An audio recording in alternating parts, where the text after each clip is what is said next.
നമസ്കാരം. ഇന്ന് നമ്മൾ നോക്കാൻ പോകുന്നത് ഇറാനെക്കുറിച്ചാണ്. അവിടെ നടക്കുന്ന വ്യാപകമായ പ്രതിഷേധങ്ങൾക്ക് പിന്നിലെ കാരണങ്ങൾ എന്തൊക്കെയാണ്? സാമ്പത്തിക പ്രതിസന്ധി മുതൽ രാഷ്ട്രീയ നിരാശ വരെ ഒരുപാട് കാര്യങ്ങൾ അവിടെ ഒന്നിച്ചു ചേരുകയാണ്. ശരി, നമുക്കിതിലേക്ക് വിശദമായി കടക്കാം.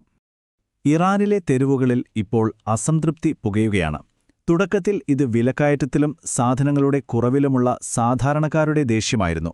പക്ഷേ ഇപ്പോൾ അതൊരു രാജ്യവ്യാപക പ്രസ്ഥാനമായി, ഭരണകൂടത്തിനെതിരെയുള്ള ഒരു വലിയ മുന്നേറ്റമായി മാറിക്കഴിഞ്ഞിരിക്കുന്നു. നോക്കൂ, ഈ ഒരു കണക്ക് 340-ലധികം പ്രതിഷേധങ്ങൾ. രാജ്യത്തുടനീളം ഇത്രയധികം പ്രതിഷേധങ്ങൾ നടന്നതായാണ് റിപ്പോർട്ടുകൾ.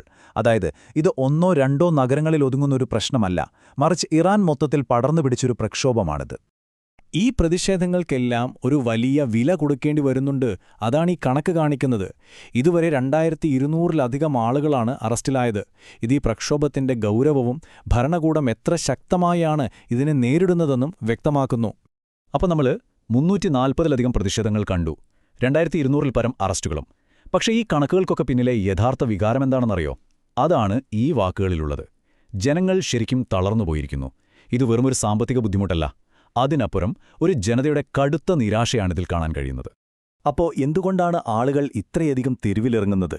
അതിന്റെ ഏറ്റവും പ്രധാനപ്പെട്ട കാരണം, അല്ലെങ്കിൽ ആ തീപ്പൊരി എന്ന് പറയുന്നത്, രാജ്യത്തെ തകർത്തുകൊണ്ടിരിക്കുന്ന അതിരൂക്ഷമായ സാമ്പത്തിക പ്രതിസന്ധി തന്നെയാണ്.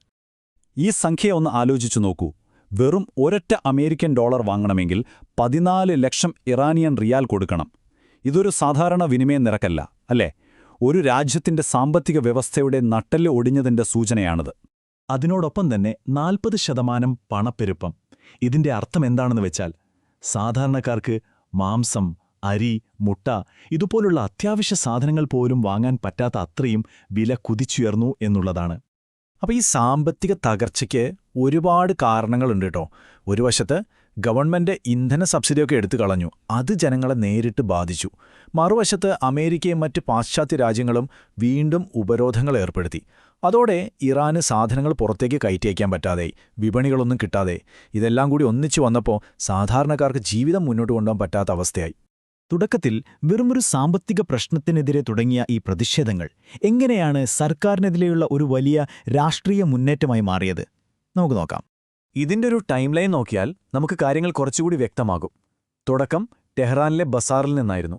വിലക്കയറ്റത്തിനെതിരെ ഒരു ചെറിയ പ്രതിഷേധം. പക്ഷേ 2022-ൽ മഹ്സ അമിനിയുടെ മരണത്തോടെ കാര്യങ്ങൾ ആകെ മാറി. സർക്കാർ വിരുദ്ധ വികാരം ആളിക്കത്തി. ഇന്ന് നമ്മൾ കാണുന്നത് രാഷ്ട്രീയ നിയന്ത്രണങ്ങൾക്കും അഴിമതിക്കുമെതിരെ ഒരു മാറ്റം ആവശ്യപ്പെടുന്ന ഒരു വലിയ പ്രസ്ഥാനമായി അത് മാറിയതാണ്. എന്നാൽ ഇതിനിടയിലും വേറൊരു വശം കൂടിയുണ്ട്. ഈ വാക്കുകൾ കേൾക്കൂ.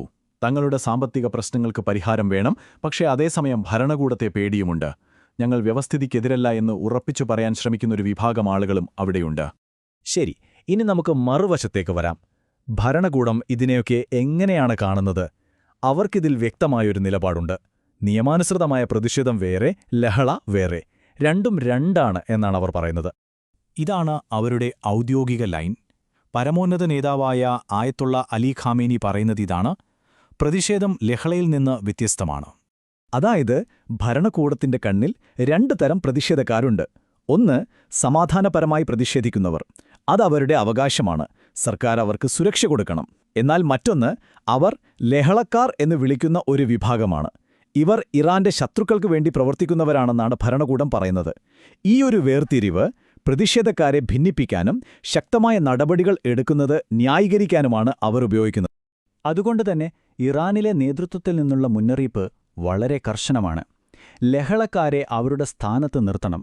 ഇതിൽ നിന്ന് തന്നെ കാര്യങ്ങൾ വ്യക്തമാണ്. ആ ലേബല് വീണാൽ പിന്നെ എന്ത് സംഭവിക്കുമെന്ന് ഊഹിക്കാമല്ലോ.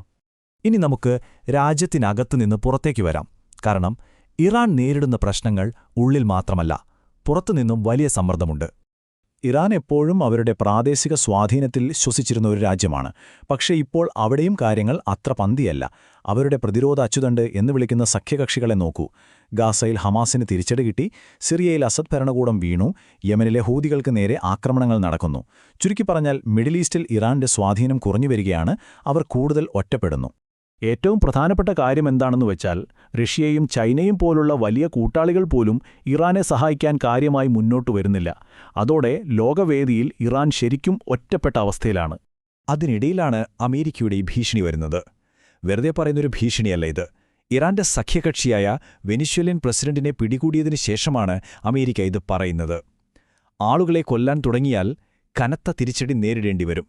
ഇത് ഇറാനിയുടെ വ്യക്തമായ ഒരു മുന്നറിയിപ്പാണ്. ഈ രാഷ്ട്രീയ പ്രശ്നങ്ങൾക്കെല്ലാം മുകളിൽ വേറൊരു കാര്യം കൂടിയുണ്ട്. അതാണ് ഇറാന്റെ ആണവ പദ്ധതി. ലോകരാജ്യങ്ങൾക്ക് അതിൽ ഇപ്പോഴും വലിയ ആശങ്കയുണ്ട്. അതുകൊണ്ടുതന്നെ നിലവിലുള്ള ഉപരോധങ്ങൾ തുടരാനും പുതിയ സമ്മർദ്ദങ്ങൾ ഉണ്ടാകാനുമുള്ള സാധ്യത കൂടുകയാണ്. അപ്പോൾ നമ്മളിതുവരെ കണ്ടത് പലതരം സമ്മർദ്ദങ്ങളാണല്ലേ?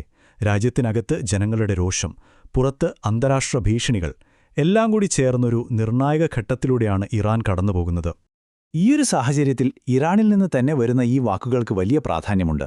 എപ്പോഴും പുറത്തുള്ളവരെ പഴിചാരുന്നതിന് പകരം പ്രശ്നം നമ്മുടേതു കൂടിയാണ്, നമ്മൾ തന്നെ പരിഹാരം കണ്ടെത്തണം എന്നൊരു ചിന്ത അവിടെയും വളർന്നു വരുന്നുണ്ട്. അപ്പോൾ ചുരുക്കി പറഞ്ഞാൽ ഇതാണ് അവസ്ഥ. ഒരേ സമയം 3 വലിയ വെല്ലുവിളികളാണ് ഇറാൻ നേരിടുന്നത്. 1. തങ്ങളുടെ ഭരണത്തിൽ അസംതൃപ്തരായൊരു ജനത. 2. തകർന്ന് തരിപ്പണമായ ഒരു സമ്പദ്വ്യവസ്ഥ. 3. മേഖലയിൽ സ്വാധീനം നഷ്ടപ്പെട്ട് ഒറ്റപ്പെടുന്ന ഒരവസ്ഥ. ഇങ്ങനെ ഒരു സാഹചര്യം ഒരുപക്ഷേ ഇറാന്റെ ചരിത്രത്തിൽ ആദ്യമായിട്ടായിരുന്നു. അതുകൊണ്ടുതന്നെ നമ്മുടെ മുന്നിലുള്ള ഏറ്റവും വലിയ ചോദ്യം ഇതാണ്: അകത്തുനിന്നും പുറത്തുനിന്നും ഒരേപോലെ സമ്മർദ്ദം മുറുകുമ്പോൾ ടെഹ്റാന്റെ അടുത്ത നീക്കം എന്തായിരിക്കും? ഇതിനുള്ള ഉത്തരം എന്തായിരിക്കുമെന്ന് നമുക്ക് കാത്തിരുന്ന് കാണാം.